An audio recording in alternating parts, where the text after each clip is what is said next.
আসসালামু আলাইকুম। প্রিয় দর্শক, অন্য মঞ্চের আলাপচারিতায় আপনাদের সকলকে আমন্ত্রণ জানাচ্ছি। বাংলাদেশের দিনভর কয়েক দফা মুষলধারে বৃষ্টিতে ডুবে গেছে ঢাকা শহরের অনেক জায়গা। কিন্তু এমন দিনেও বাংলাদেশের রাজনৈতিক তাপমাত্রা ফুটন্ত কড়াইয়ের মতো।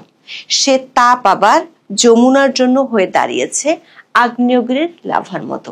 অগ্নুৎপাত ঠেকাতে দফায় দফায় পর্দার আড়ালে চলছে বহু খেলা। অধ্যাপক ইউনূসের ঐক্যমত্য কমিশনের সুপারিশ, জুলাই সনদের বাস্তবায়ন আর নির্বাচনকে ঠেলে দিয়েছে চরম অনিশ্চয়তায়।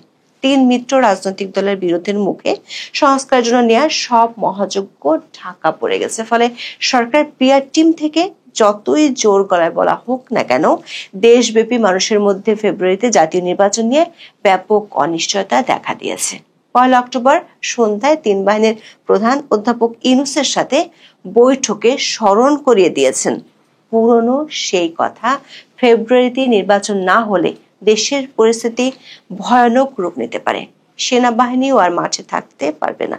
সূত্রগুলো বলছে এই অনিশ্চয়তা দূর করতে অধ্যাপক ইউনূস সময় পাবেন 15 নভেম্বর পর্যন্ত। তার মধ্যে তাকে নিতে হবে চূড়ান্ত সিদ্ধান্ত। তবে প্রশ্ন হচ্ছে, সেই সিদ্ধান্ত কি তিনি সংবিধানের মধ্যে থেকেই নেবেন, নাকি দুই রাজনৈতিক মিত্র জামাত ও এনসিপির চাওয়া মতো অসাংবিধানিক পথে হাঁটবেন?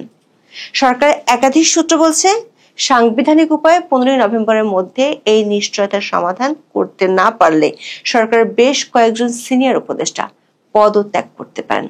অন্যদিকে ক্ষমতায় যাওয়ার স্বপ্নে বিভোর বিএনপির হাইকমান্ড এখন দিশেহারা। আপাতত ধীরে চলনীতি নিলেও পরিস্থিতি বুঝে জুলাই সনদকে আদালতে চ্যালেঞ্জ করা সহ দুটি উপায় ভেবে রেখেছে দলটি।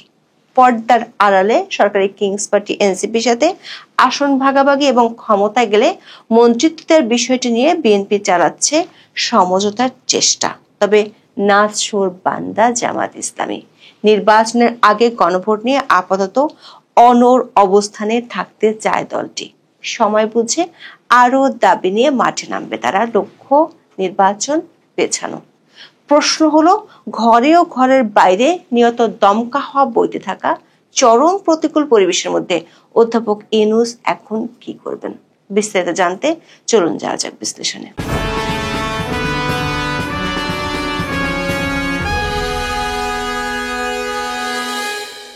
অধ্যাপক ইউনূসের ঘোষিত সময়ের মধ্যে জাতীয় সংসদ নির্বাচন হতে গেলে বাকি আছে 3.5 মাস। এমন সময় যেখানে চায়ের টেবিলে থেকে রাজনীতির মাঠে সবখানে আলোচনার বিষয় হওয়ার কথা ছিল কে কোন আসনে দাঁড়াচ্ছে, কার দিকে পাল্লা ভারী, ভোটাররা কেন কাকে ভোট দিবেন, এসব। অথচ গণমাধ্যম থেকে শুরু করে রাজনীতির মাঠ সবখানে আলোচনার বিষয়বস্তুর একটি শঙ্কা, সেটি হলো ফেব্রুয়ারিতে নির্বাচন হবে তো। এসব আলোচনায় কান পাতলেই শোনা যায় বেশিরভাগ মানুষের মনে হয় নির্বাচন ফেব্রুয়ারিতে হবে না কিংবা হওয়া সম্ভব নয়। যারা একটু আশাবাদী তারা মনে করেন নির্বাচন হলেও সেটি হবে খুব খারাপ নির্বাচন। অথচ গত বছর আগস্টে ক্ষমতার পট পরিবর্তনের পর দেশের বেশিরভাগ মানুষের চাওয়া ছিল একটি অবাধ, সুষ্ঠু, নিরপেক্ষ ও অন্তর্ভুক্তিমূলক নির্বাচন। সেই চাওয়াটাই এখন সবচেয়ে বেশি অনিশ্চয়তা আর বিরোধের মুখে পড়েছে। দর্শক, বাংলাদেশের বর্তমান রাজনৈতিক অচলাবস্থা মরে আছে জুলাই জাতীয় সনদ 2025 এবং এর বাস্তবায়ন পদ্ধতি নিয়ে সৃষ্ট বিরোধ। মূলত তিনটি বিষয় নিয়ে বিরোধ চরমে উঠেছে। এক, গণভোট জাতীয় নির্বাচনের আগে নাকি একই দিনে হবে। দুই, রাজনৈতিক দলগুলোর সাথে আলোচনা করে সিদ্ধান্ত নেয়ার পরেও জুলাই সনদে নোট অফ ডিসেন্টের বিষয়গুলো গায়েব করে দেওয়া। তিন, সংসদকে তুচ্ছ তাচ্ছিল্য করে ঐক্যমত্য কমিশনের সুপারিশে 270 দিন বা 9 মাসের মধ্যে স্বয়ংক্রিয়ভাবে বাস্তবায়নের আদেশ জারি করা। সাথে আছে জুলাই সনদ বাস্তবায়ন আদেশে কে স্বাক্ষর করবেন, রাষ্ট্রপতি নাকি প্রধান উপদেষ্টা। নোট অফ ডিসেন্ট গায়েব হয়ে যাওয়াকে বিএনপি বলছে প্রতারণা। গণভোট নিয়ে জামাত ইসলামী ও তাদের অনুসারীরা বলছে নভেম্বরে গণভোট হতে হবে। অন্যদিকে বিএনপি ও তাদের অনুসারীদের দাবি সংসদ নির্বাচনের আগে গণভোট হতে পারবে না। দর্শক, জাতীয় ঐক্যমত্য কমিশন দুই বিকল্প প্রস্তাবই সরকারের কাছে পেশ করেছে। সমস্যা হলো, যিনি সরকার প্রধান তিনি ঐক্যমত্য কমিশনের প্রধান। স্বাভাবিকভাবে প্রশ্ন আসে, কে কার কাছে প্রস্তাব পেশ করেছেন। প্রথম আলোর প্রতিবেদনে বলা হয়েছে, রাজনৈতিক দলগুলোর মধ্যে তীব্র অনৈক্যের কারণে জুলাই জাতীয় সনদ বা সংস্কার প্রস্তাব বাস্তবায়নের দুরূহ চ্যালেঞ্জ দেখছে সরকার। তবে গণভোট সহ সনদ বাস্তবায়নের বিষয়ে দ্রুত সিদ্ধান্ত নেবে সরকার। সরকার একাধিক সূত্র বলছে, সনদ বাস্তবায়ন, গণভোট ও নির্বাচন নিয়ে যে শঙ্কা দেখা দিয়েছে তাতে সবচেয়ে বেশি বিচলিত সরকারের বেশ কয়েকজন সিনিয়র উপদেষ্টা। তারা অধ্যাপক ইউনূসকে জানিয়ে দিয়েছেন 15 নভেম্বরের মধ্যে তাকে চূড়ান্ত সিদ্ধান্ত জানিয়ে দিতে হবে, না হলে বেশ কয়েকজন উপদেষ্টা পদত্যাগের সিদ্ধান্ত নিয়ে রেখেছেন। এক্ষেত্রে অধ্যাপক ইউনূস তার 3 রাজনৈতিক মিত্রকে সমানভাবে খুশি করার মতো সিদ্ধান্ত নিতে পারেন। প্রথমত, বিএনপিকে খুশি করার জন্য গণভোট ও জাতীয় সংসদ নির্বাচন একই দিনে হওয়ার ঘোষণা দিতে পারেন। আবার জামাত এনসিপিকে খুশি করার জন্য স্বয়ংক্রিয়ভাবে 9 মাসের মধ্যে ঐকমত্য কমিশনের সুপারিশ বজায় রাখার ঘোষণা দিতে পারেন। সেটি হলে বিএনপি ও এনসিপি মেনে নেওয়ার সম্ভাবনাই বেশি, কারণ এরই মধ্যে পর্দার আড়ালে বিএনপি সরকারি কিংস পার্টি এনসিপির সাথে সমঝোতার চেষ্টা চালিয়ে যাচ্ছে। ইতিমধ্যে এনসিপিকে 20টি আসনে ছাড় দেওয়ার প্রস্তাব দিয়েছে। বিএনপি সরকার গঠন করলে এনসিপি কমপক্ষে 3টি মন্ত্রিত্বও চায়। বিএনপি সূত্রগুলো বলছে, শেষ পর্যন্ত এই প্রস্তাবে বিএনপি রাজি হয়ে যাবে। তবে জামাতের সূত্রগুলো বলছে, নির্বাচনের আগে গণভোটের ইস্যুতে এখন তাদের আর পেছানোর উপায় নেই। পেছালে সেটি রাজনৈতিক দিক থেকে বড় পরাজয় হয়ে যাবে। এমন ত্রিশঙ্কুল অবস্থার মধ্যে 1 নভেম্বর সন্ধ্যায় 3 বাহিনীর প্রধান হঠাৎ করে সাক্ষাৎ করেন অধ্যাপক ইউনূসের সাথে। প্রধান উপদেষ্টার দপ্তরের বিবৃতি অনুযায়ী শনিবার সন্ধ্যা 7টায় সেনাবাহিনী প্রধান জেনারেল ওয়াকারুজ্জামান, নৌবাহিনী প্রধান অ্যাডমিরাল মোহাম্মদ নাজমুল হাসান, বিমান বাহিনী প্রধান air chief marshal Hasan Mahmud Khan রাষ্ট্রীয় অতিথি ভবন যমুনায় প্রধান উপদেষ্টার সঙ্গে সাক্ষাৎ করেন। বিবৃতিতে বলা হয়, আগামী ফেব্রুয়ারির প্রথমার্ধে অনুষ্ঠিতব্য ত্রয়োদশ জাতীয় সংসদ নির্বাচনে যেন নিশ্চিত নিরাপত্তা বজায় থাকে এবং নির্বাচন যেন শান্তিপূর্ণভাবে অনুষ্ঠিত হয় সে বিষয়ে সব ধরনের প্রস্তুতি নিতে 3 বাহিনীর প্রধানকে প্রয়োজনীয় নির্দেশনা দিয়েছেন প্রধান উপদেষ্টা প্রফেসর মোহাম্মদ ইউনূস। সূত্রগুলো বলছে, বৈঠকে 3 বাহিনীর পক্ষ থেকে দেশের বর্তমান রাজনৈতিক অচল অবস্থা নিয়ে শঙ্কার কথা তুলে ধরা হয়। প্রধান উপদেষ্টাকে সংবিধানের মধ্য থেকে সমস্যা সমাধানের কথা বলেন 3 বাহিনীর প্রধান। বৈঠকে আলোচনায় উঠে আসে, এর আগে সরকারের পক্ষ থেকে ফেব্রুয়ারিতে নির্বাচন না হলে দেশের অভ্যন্তরীণ আঞ্চলিক পরিস্থিতির হুমকির মুখে পড়ার কথা বলা হয়েছিল। বিষয়টি আবারও 3 বাহিনীর প্রধান তুলে ধরেন। তাছাড়া 1.5 বছর ধরে সেনার সদস্যরা ব্যারাকের বাইরে আছে। ফেব্রুয়ারির পর বিষয়টি আর সম্ভব নাও হতে পারে। বিশেষ করে আরাকান আর্মি সহ বেশ কিছু সশস্ত্র গোষ্ঠীর তৎপরতা বাড়ছে সীমান্তে। তাই যতটা সম্ভব দ্রুত সেনাবাহিনীকে ব্যারাকে ফিরিয়ে নিয়ে যেতে চান সেনাপ্রধান জেনারেল ওয়াকারুজ্জামান। বৈঠকে 1 অক্টোবর ভোলায় বিএনপি ও বিজেপির মধ্যে সংঘাতের বিষয়টি তুলে ধরে সামনে এর চেয়ে খারাপ পরিস্থিতির আশঙ্কা করা হয়। দর্শক, রাজনৈতিক দলগুলোকে জুলাই সনদের পক্ষে এনে সরকার যতটুকু বাহবা পেয়েছিল তার বেশি সমালোচিত হয়েছে আইনি ভিত্তি দিতে গিয়ে। প্রশ্ন দেখা দিয়েছে, জুলাই সনদ বাস্তবায়নে আদেশে স্বাক্ষর করবেন কে, রাষ্ট্রপতি নাকি প্রধান উপদেষ্টা? সরকার সংশ্লিষ্ট একাধিক পক্ষ থেকে বলা হয়েছে, অসাংবিধানিক কিছু করা হলে সেটি বিপদ বাড়াতে পারে। 270 দিন বা 9 মাসের মধ্যে স্বয়ংক্রিয়ভাবে জুলাই সনদ পাশ হওয়ার বিধানটি অসাংবিধানিক। এটি থাকলে রাষ্ট্রপতি মোহাম্মদ শাহাবুদ্দিন জুলাই সনদে স্বাক্ষর নাও দিতে পারেন, এমন তথ্য আছে সরকারের কাছে। আবার সরকারের উপর চাপ বাড়াতে বিষয়টি নিয়ে বিএনপি আদালতে যাওয়ার চিন্তাও করে রেখেছে। বিএনপিপন্থী আইনজীবীরা এরই মধ্যে জুলাই সনদকে আইনিভাবে চ্যালেঞ্জ করার মতো কমপক্ষে 4টি পয়েন্ট চিহ্নিত করে রেখেছে, যেগুলো আদালত ও সংসদের সাংবিধানিক ক্ষমতাকে সুপারসিড করে।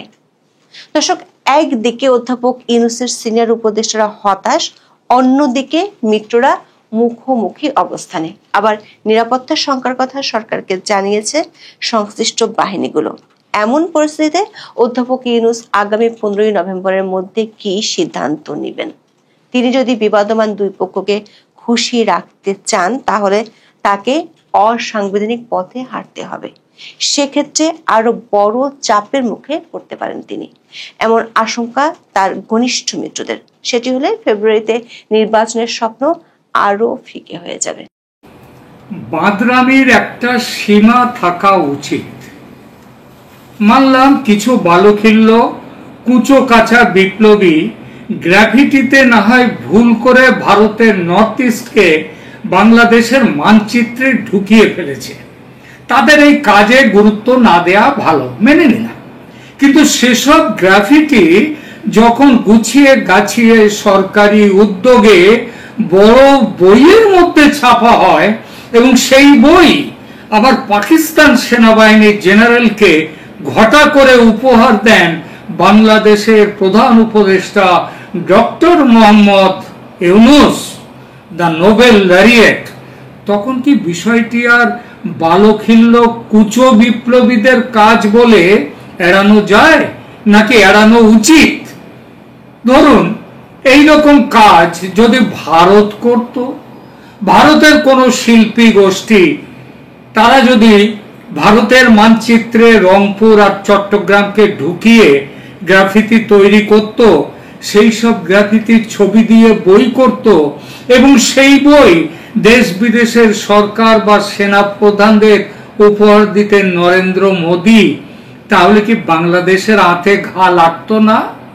শুধু যে পাকিস্তানের জেনারেলকে উপহার হিসেবে দেয়া হয়েছে তাই নয়, এর আগে মোহাম্মদ ইউনূস একই বই উপহার দিয়েছেন জাতিসংঘের মহাসচিব আন্তোনিও গুতেরেস, প্রাক্তন মার্কিন প্রেসিডেন্ট জো বাইডেন এবং প্রাক্তন কানাডার প্রধানমন্ত্রী জাস্টিন ট্রুডো সমেত বিশ্ব নেতাদের। অর্থাৎ এই মানচিত্র আর কোনো গোপন ব্যাপার থাকছে না, আন্তর্জাতিক হয়ে গেছে। এই স্বীকারোক্তি স্বয়ং বাংলাদেশ সরকারের প্রেস বিবৃতিতে দেয়া হয়েছে। এই পুরো প্রকরণ কি আদৌ বালখিল্যদের মতো মনে হয়, নাকি চিমটি কাটা, খামচি দেয়া, কামড়ে দেয়ার প্রবল একটা ইচ্ছা? 90 ছুতে যাওয়া ওই বুড়ো মোহাম্মদ ইউনূসের ভীমরতি বললে এটা ভুল হবে। নর্থ ইস্ট নিয়ে পাগলামি ইউনূস মিয়া এই প্রথম করলেন এমন নয়, এর আগেও বহুবার করেছেন। বিমস্টেক বৈঠকে নরেন্দ্র মোদী মুখোমুখি সাক্ষাতে তাকে সাবধান করে দিয়েছিলেন, বলেছিলেন ভেবে চিন্তে কথা বলতে এবং কাজ করতে, কিন্তু চোরে না শোনে ধর্মের কথা। তাই এবার তিতিবিরক্ত ভারত সিদ্ধান্ত নিয়েছে এবার কিছু শক্ত ব্যবস্থা নিতে হবে। পাগলামি ছাড়াতে যখন গেলা ওষুধে কাজ হয় না, তখন ইলেকট্রিক শক দেওয়ার নিয়ম তেমনটাই, রোগীকে মারার জন্য নয়, কিন্তু অসুখ সারাবার জন্য। দিল্লির সাউথ ব্লকের একজনের সঙ্গে কথা হলো, তিনি বললেন বাংলাদেশকে সুস্থ করার উদ্দেশ্যে ভারত এবার কড়া ডোজের ইলেকট্রিক শক দেবে। শিলিগুড়িতে থাকেন আমার এক ভ্রাতৃপ্রতিম বন্ধু, বড় মাপের রাজনৈতিক ব্যক্তিত্ব রজত ভরদ্বাজ মুখোপাধ্যায়। 3 দিন আগে তিনি এক মেসেজ পাঠালেন, দেখে নিন কি লিখেছেন তিনি, দেখুন।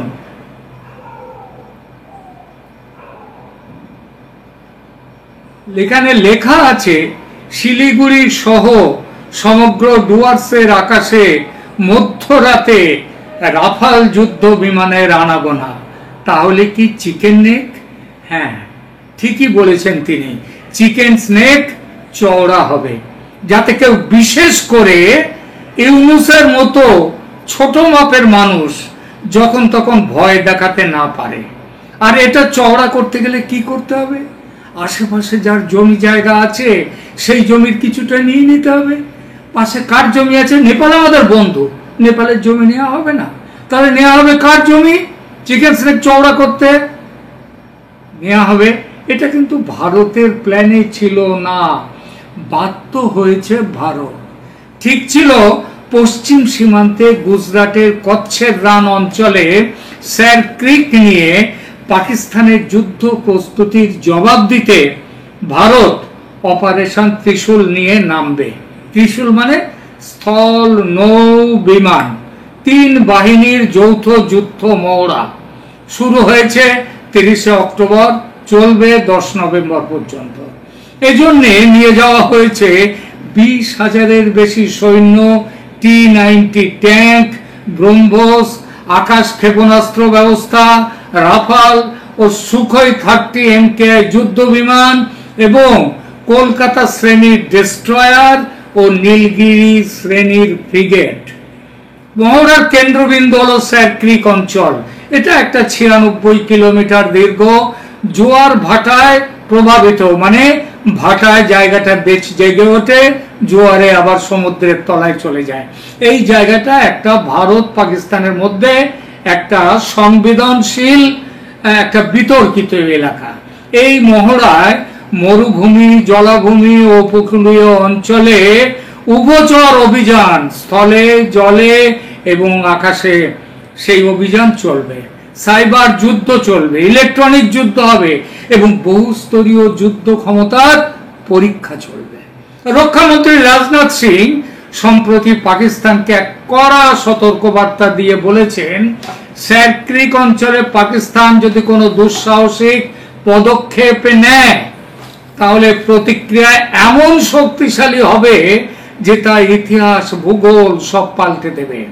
এই মহড়ার সময়ে ভারত রাজস্থান ও গুজরাটের বিশাল আকাশ সীমা 28,000 ফুট পর্যন্ত উচ্চতায় বেসামরিক উড্ডয়নের জন্য বন্ধ রেখেছে। এই ব্যবস্থাকে বলে নোটাম, মানে নোটিশ টু এয়ারমেন, অর্থাৎ আমাদের আকাশে কেউ এসো না। পশ্চিম সীমান্তে এই ব্যবস্থা হয়েছে সেটা তো বুঝলাম, কিন্তু পূর্ব সীমান্তে, বাংলাদেশ সীমান্তে কেন এই নোটাম? তাহলে কি পূর্ব সীমান্তেও যুদ্ধের প্রস্তুতিতে ভারত? ঠিক তাই, বঙ্গোপসাগরেও একযোগে নোটাম জারি হয়েছে। আর এটা বিনা কারণে ও কাকতালীয় কোনো ঘটনা নয়, একেবারে কৌশলগত।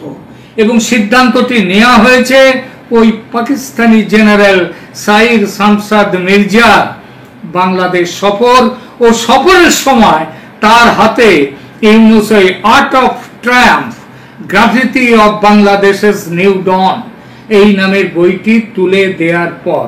বইটির নামের বাংলা অর্থটা একবার বলে দিই, বিজয়ের শিল্প, বাংলাদেশের নতুন ভোরের গ্রাফিতি। কিসে ভোর ও বিজয় হলো, কোথায় নতুন ভোর হলো, সেসব বাংলাদেশের মানুষ দেখবে, বুঝবে। ওটা তাদের পাঁঠা, তারা ঘাড়ে কাটবে না মাথায় কাটবে সেটা তাদের ব্যাপার। নতুন ভোরে তারা আছে নাকি রাত দুপুরে আছে সেটা তারাই ভালো জানে। ভারতের আপত্তি কেন বইয়ের মধ্যে ভারতের 7টি রাজ্যকে বাংলাদেশের দখলে নেওয়া হলো এবং দেশের সর্বোচ্চ শাসক সেই বই নিজের হাতে প্রচার করছেন কেন? আর সেজন্যই ভারতের চূড়ান্ত পর্যায়ের এই যুদ্ধ প্রস্তুতি।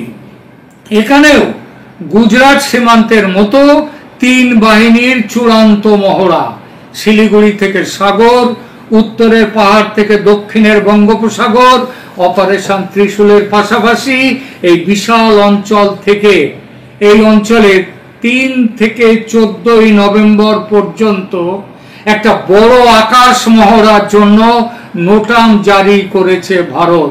সেই সাথে বঙ্গোপসাগরে যুদ্ধ জাহাজ নিয়ে গেছে।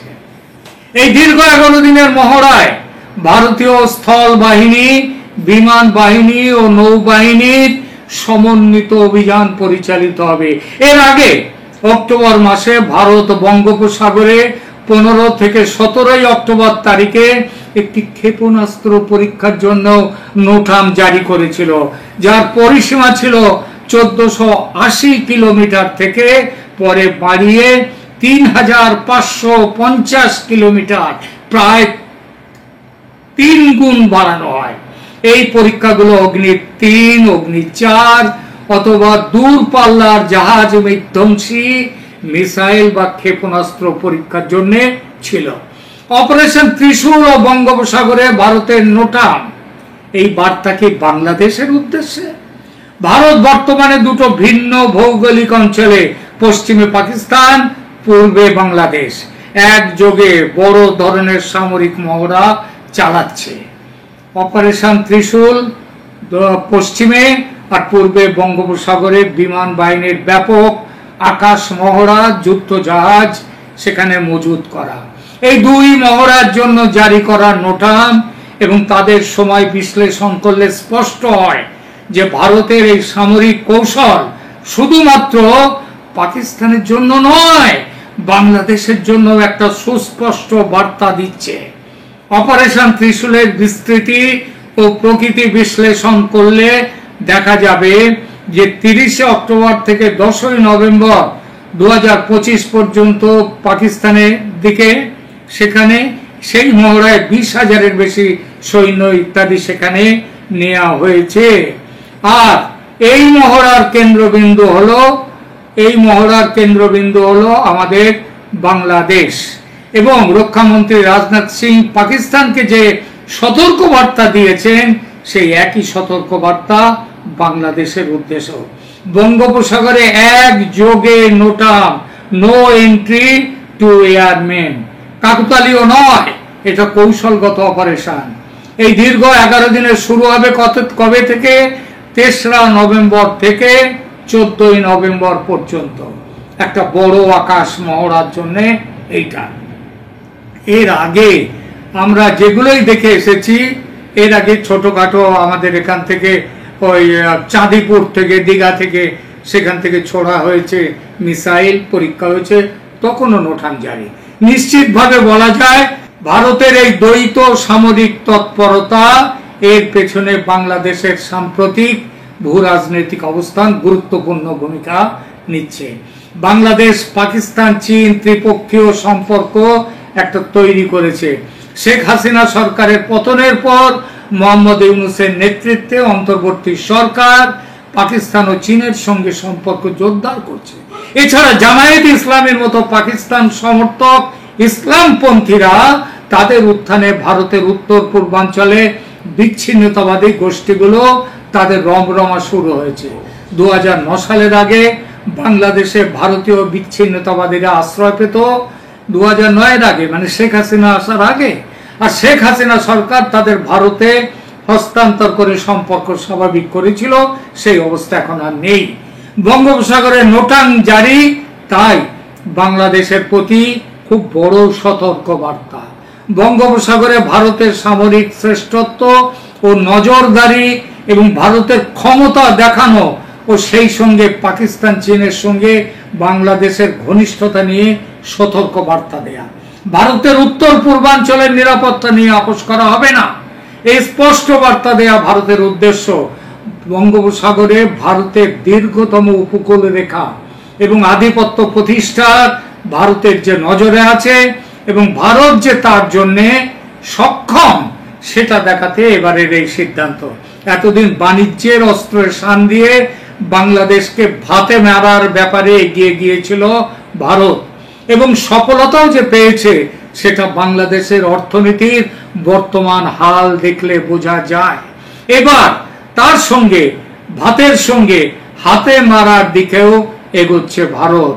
এবং ওই যে বললাম শুরুতে যে চিকেন স্নেক চওড়া হবে, এবং ওই যে বললাম আরেকটা কথা, ভারতের প্ল্যানে কিন্তু এবার আসতেই বাধ্য, সেটা ইউনূসের বাঁদরামির জন্য।